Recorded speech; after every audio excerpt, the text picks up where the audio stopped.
social media influencer is pretty low on the totem pole of respected jobs. Being a content creator isn't much better and probably more the same. What people used to hang their hat on at a point of pride is, I'm in the media. I'm a reporter. I'm a journalist. Yeah, I'm a journalist. But here we are in MMA in 2025, and is there even such a thing as an actual MMA media or a journalist, or is everybody just a whole bunch of influencers wearing different shades, different shirts, and handling their business a little differently?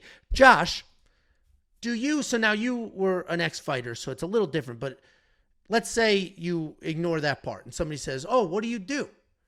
What do you do on YouTube? What do you do? How do you answer that question? I just tell I do podcasts. I mean, that's really, I mean, think about it, right? I've got this podcast that I do with you. I've got the Dad Dojo podcast that I do with Bobby Lashley and Rich Chow. I've got the Weighing In podcast, which is my main one that I do with Big John McCarthy.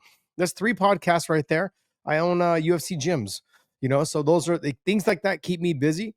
And there's a lot to, that's a pretty easy explanation. Occasionally I know when I was working for Bellator, but I explain to people like I do sports analyst work for combat sports because I've worked boxing matches. I've worked Bellator events. I've worked lower level shows as well. Something I enjoy doing. So that's how you explain it to them. I just do TV stuff and they just kind of, oh, that's cool. And they want to know more. And I'm like, yeah, I really don't want to have a conversation too much into it. You work a 9 to 5. We're not the same. So I hate that question because when I get that question from like in normal circumstances, I just mention my real job. Oh, I do this, right? I don't mention any of this. But then we were at dinner after volleyball practice with another one of the volleyball families, and my daughter comes rumming up, and we're sitting at dinner with this family who we're like getting to know, right? We've hung out with a few times, but nothing crazy. And my daughter runs up and she's like, Daddy, what's the name of your YouTube channel? Like, oh God. And then I'm like, go. It's not for kids. Go. Who cares? It's not for kids. And then, cause like YouTube is like a big deal in the little kid world. Oh, absolutely. And I was like, go, don't worry about it. It's not for kids. And then she walks away and the other dad's like, you have a YouTube channel? And immediately in my head, I'm like, oh my God, if this was reversed, I'd be like, what a fucking dork. What a dork. What do you do on your channel? So I hate that piece of it. I genuinely, like anytime, like sometimes like Tiff, oh, he's got I don't know why it's borderline embarrassing. I don't know why. It shouldn't be. Really? I don't know why it is. And maybe it shouldn't be because I'm actually very proud of what I've built with We Want Picks and all this stuff. I'm proud of this. Yeah, I'm proud of this show I do with you. But for some reason, it's like that negative stigma. And where I'm going with it is I feel like a lot of these journalists, let's go with Ariel Helwani, right? He started as an actual journalist, right? That's where he was 15 years ago, 20 years ago, actually doing that. And then when he sort of got banished from the UFC because he leaked Brock Lesnar lose, he kind of went whatever that equivalent was 10 years ago of viral, right? He had his viral moment and people pick sides and like, yeah, the UFC is a bully and Dana White is a bully. Good for you, Ariel. And he really started to lean into like, oh, I like this attention. This is nice attention. And it became much less about the story and more about the personalities and the catching headlines and the clickbait. And he does the same shit with his thumbnails that everybody else does. So in your opinion, somebody who was covered by and is now covering the sport, do you think there's such a thing as a journalist anymore? Is everybody just a different flavor of influencer, whether you're MMA guru shock jock or trying to be taken more serious like a, Luke Thomas? Yeah, it's really going to be hard for me to kind of pick and choose the sides on this. Look, Ariel Helwani, I think, has done a fantastic job throughout his career. He's had his ups and downs. Him and I have had our ups and downs back and forth as well. A lot of jabbing back and forth.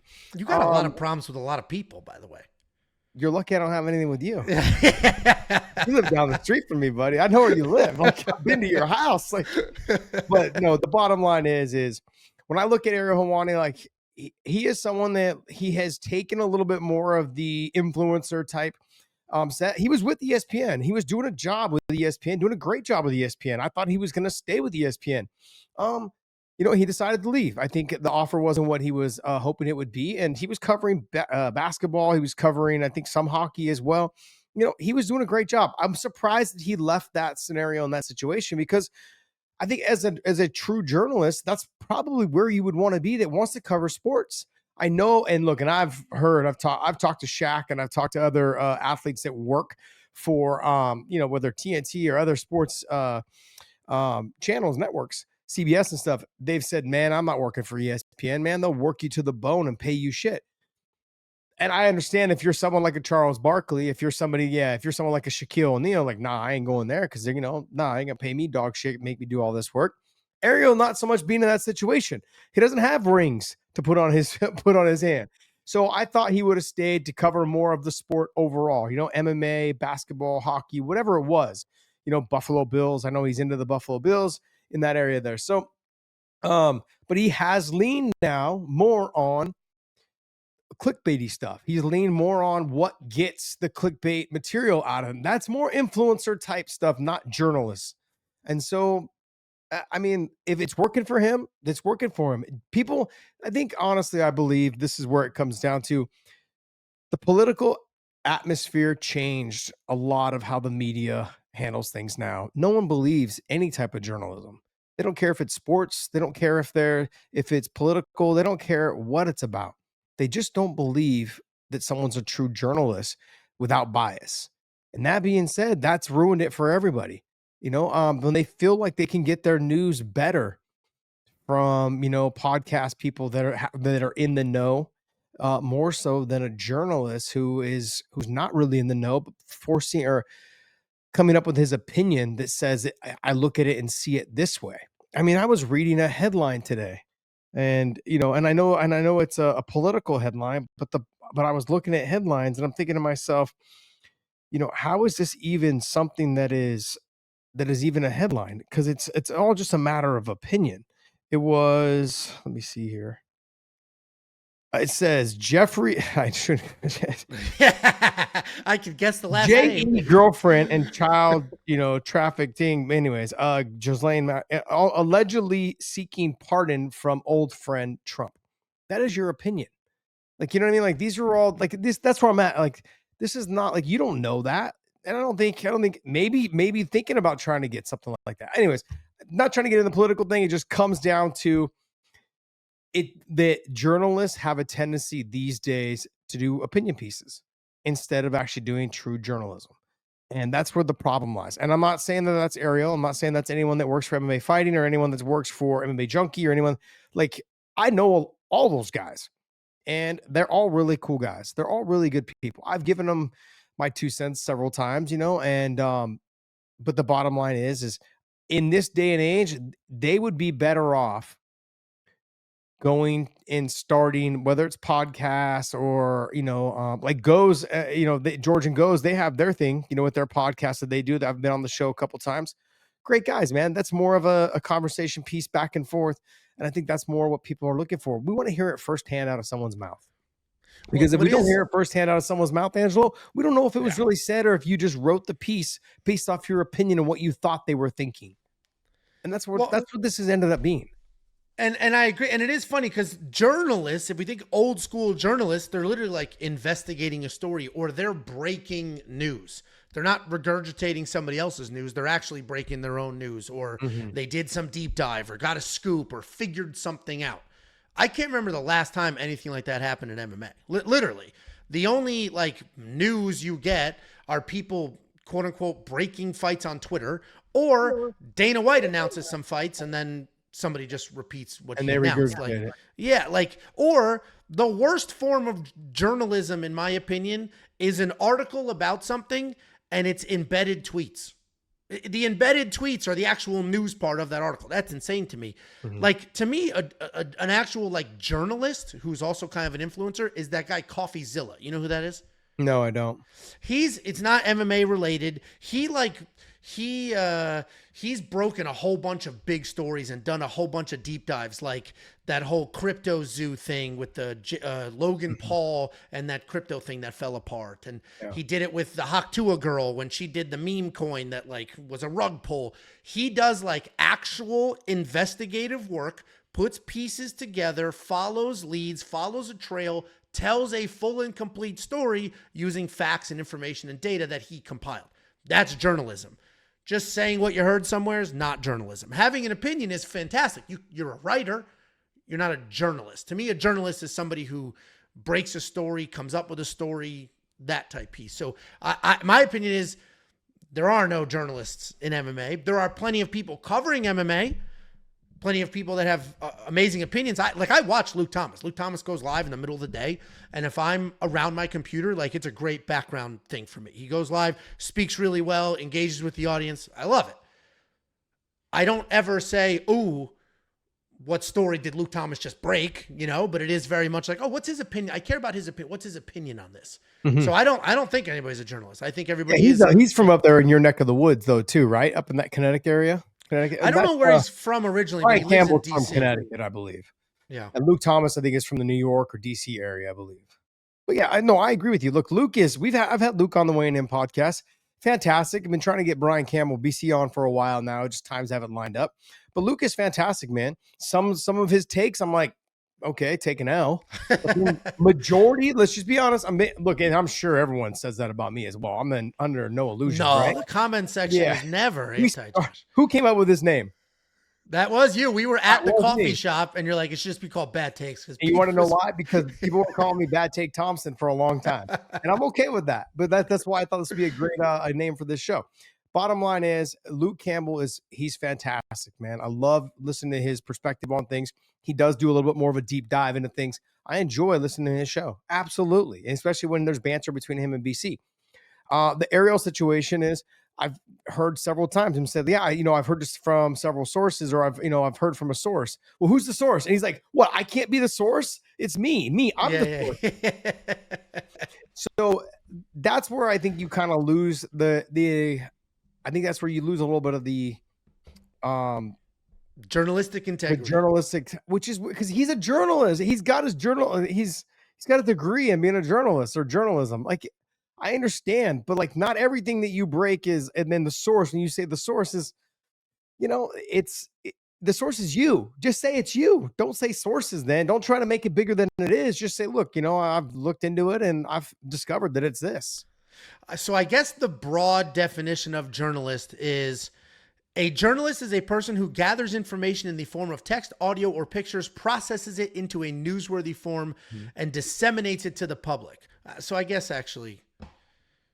Okay, but there's a difference I guess for me, I always wanted to know, what is the difference between your opinion pieces when you insert your opinion into these versus literally taking all the facts that you gathered from other people? And I'm not saying you need to release who your sources are and what gave you this information, but then putting that together for people to come up with their own conclusion. That's where we have gotten away from all of this. Like, what we do on podcasts, it's all of our opinions.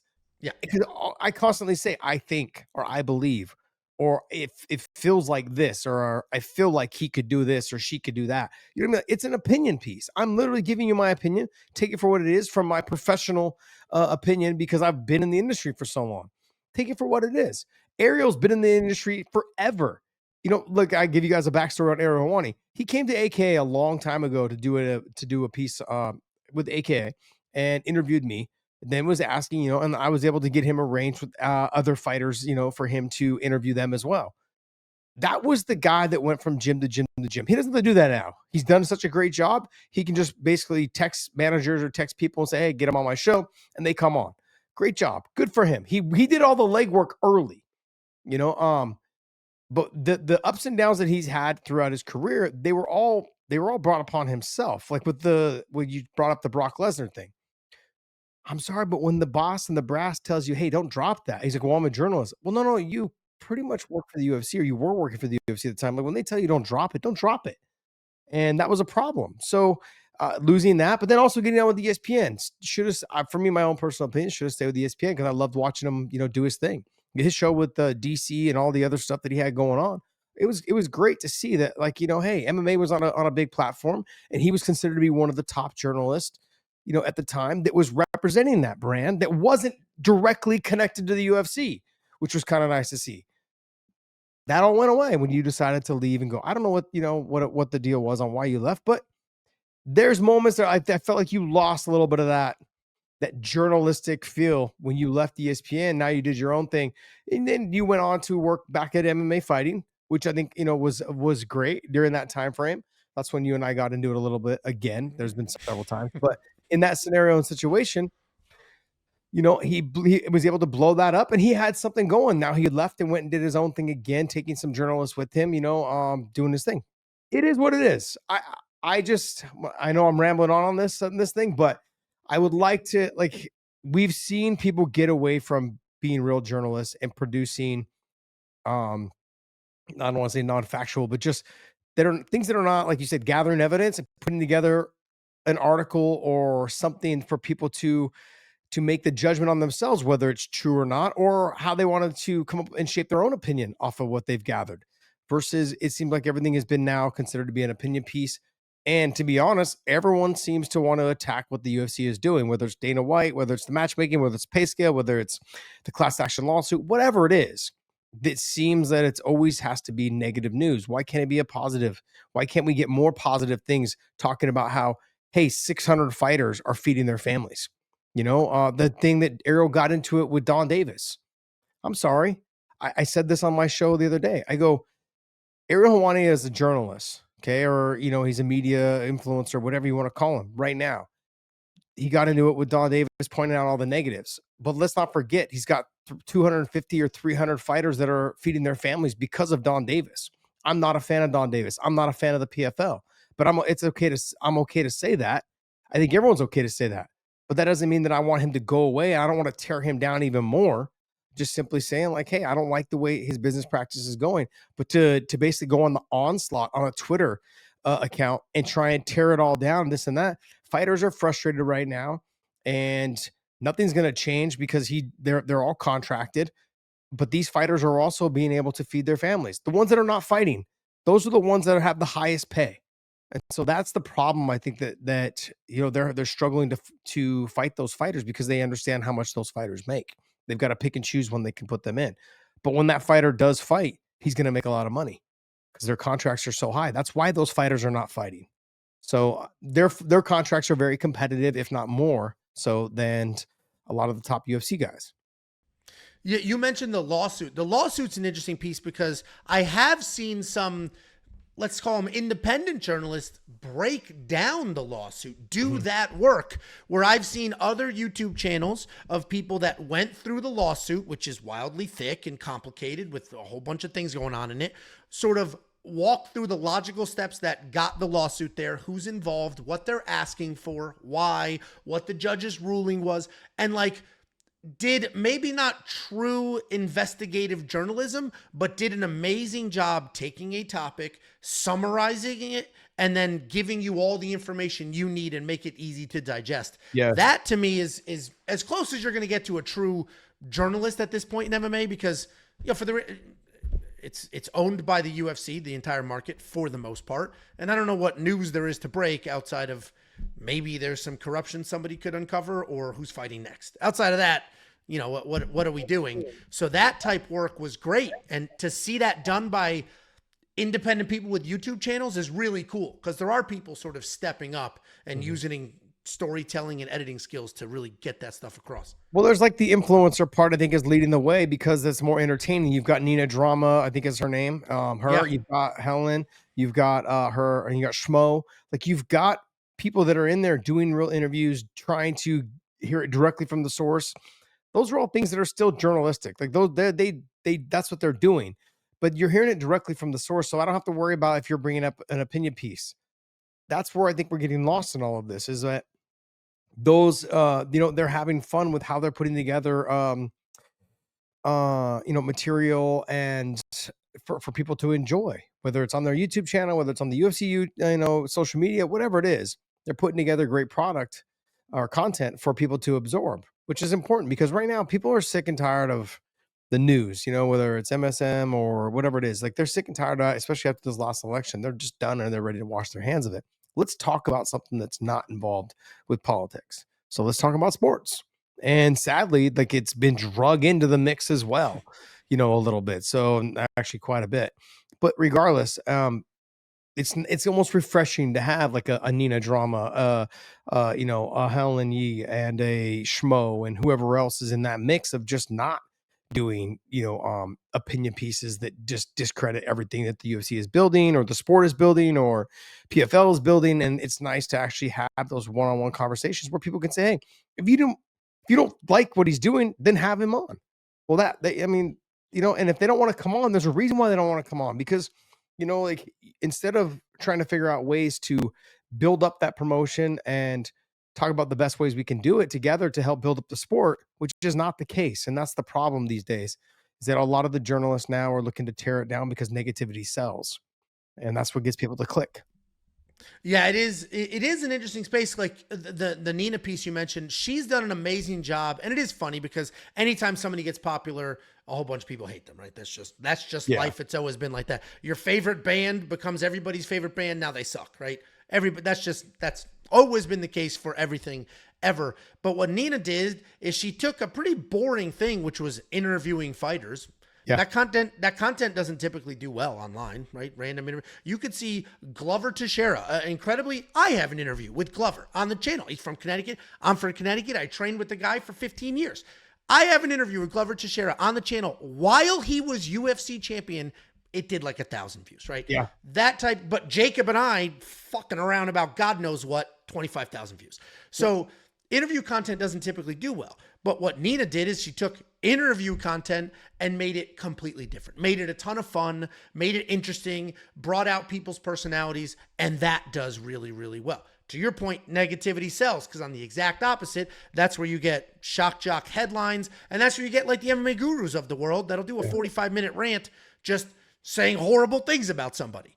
And those views are insane because negativity does sell, and people do just want to hear it and go with, either that narrative or just hear the chaos and form their own or what have you. So we are in a polarizing situation where you're either super fun or super controversial, and anything sort of normal in the middle, the old school journalist take, nobody cares about. Okay, fine. You just broke a story. Let me hear the wild guy's opinion on the story you just broke. That's what I'm going to listen to, not your actual breaking of the story. So I think that's sort of where we are in the social media world.